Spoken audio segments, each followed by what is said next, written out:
I am prepping this to take pictures for 2D drawings on CAD. This is the rear low voltage harness that goes in our 913 system.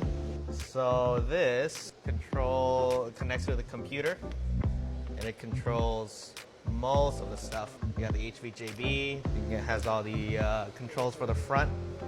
This is all the rear stuff. You got your Tesla motor connectors, fans, pumps. Got your charger and the charger control. This would go to the rear battery box. Trying to prep it to take a clean picture.